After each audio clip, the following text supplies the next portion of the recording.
Ganyan ang itsura ng dahon ng nyug.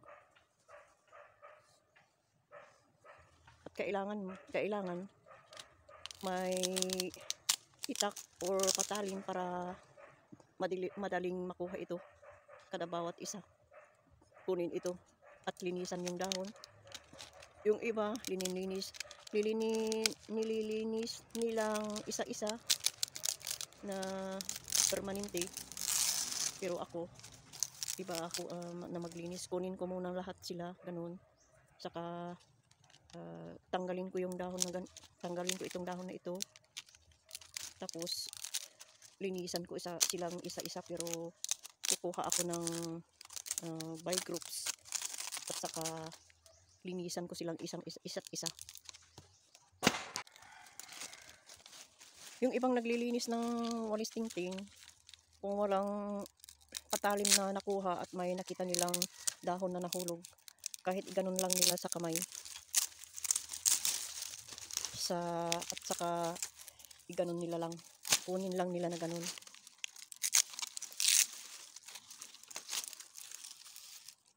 Hindi naman mahirap na makuha kasi ipul lang nila ng ganun, mahila lang na ganun, ganyan lang.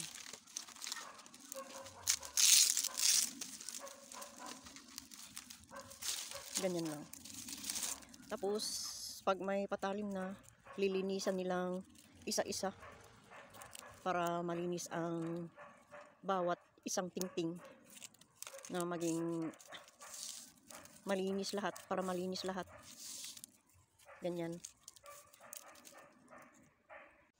Naghingi ako ng dahon ng niyog maghating gabi na kahapon. Ito, tinanggal ko na ang kanyang dahon at lilinisan ko na maigi ito.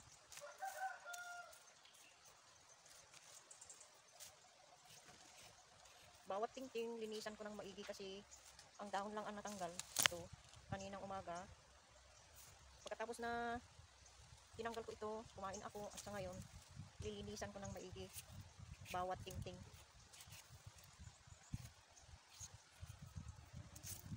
Iba-iba ang paglinis ng dahon ng nyug para gawin na walis tingting. Pero sa akin, tanggalin ko muna silang lahat, yung mga ribs sa kanyang tangkay, at saka tanggalin ko yung mga dahon niya.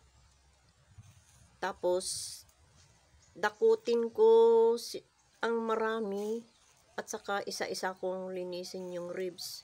Para sa akin, yan ang mas madaling paraan na paglinis ng dahon ng nyug para gawing walis tingting.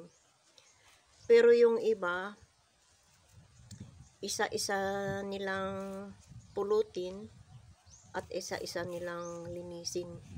Yung iba naman, linisin nilang diretso pagkuha nila sa kanyang tangkay. Iba-iba. Pero yan ang mas madali para sa akin sa paglinis ng dahon ng nyug para gawing walis tingting. Madali lang ang paglinis, i-slide mo lang yung patalim sa gilid ng bawat isang tingting. Bawat stick, kailangan na linisin yung magkabilang gilid. Kahit maliit, hindi masyadong makuha sa patalim ang dahon. Kaya kailangan na i-slide natin na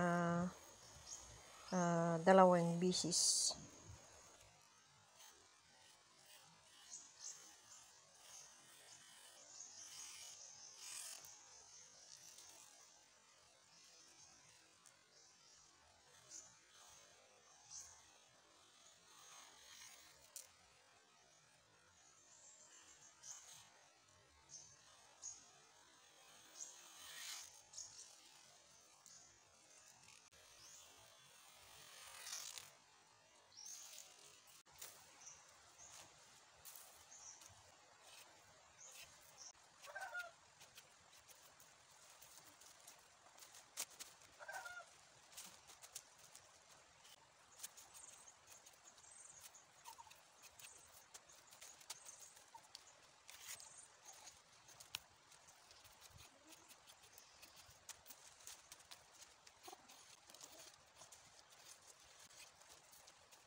mayroon pa dito. Tinanggal ko yung dahon niya kahapon. Ito namang nalinisan ko.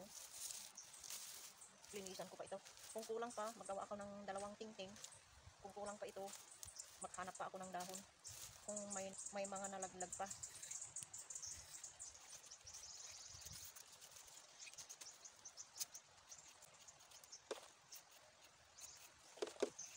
Ang daming maliliit pero okay lang. Wala naman akong mahanap na iba.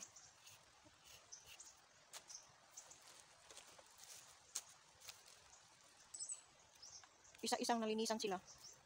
Tapos na. Ang gawin ko, isigregate ko yung mga mahaba at saka yung mababa. Tulad nito, mababa siya. Putol. Pero kunin ko pa ito.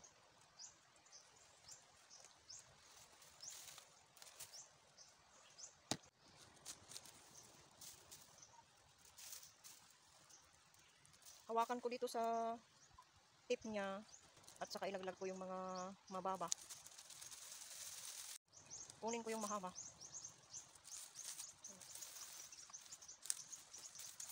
Mahaba ito.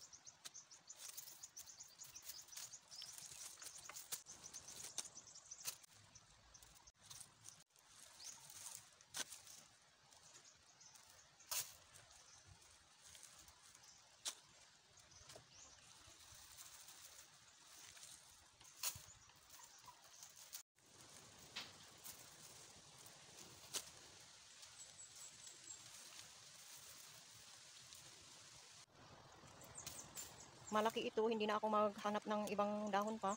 Sobra na ito. Ito mas maliit, dagdagan ko na lang. Galing dito.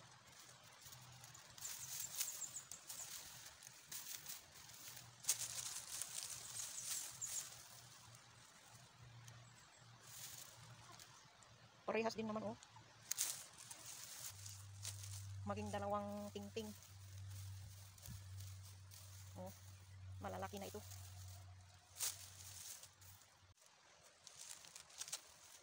Pwede na ito kahit hindi na ako maghanap ng ibang dahon. Nakadalawa ako. Ito mas mahaba, ito ang mas mababa.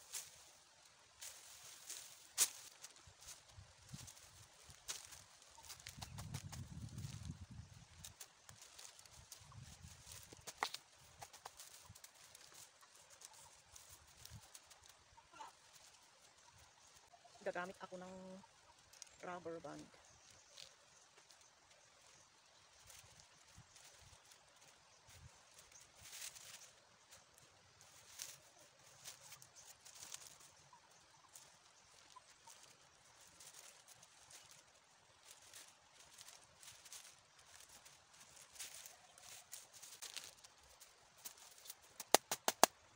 Nangwal.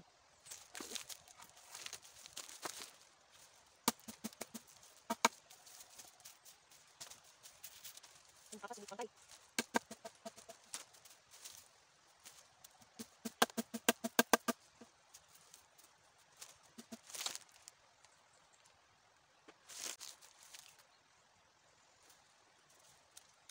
Magandang umaga sa inyong lahat. Ito na yung walis tingting ko. Tapos ko na. Nalagyan ko na ng rubber. Salamat sa panonood. God bless you all.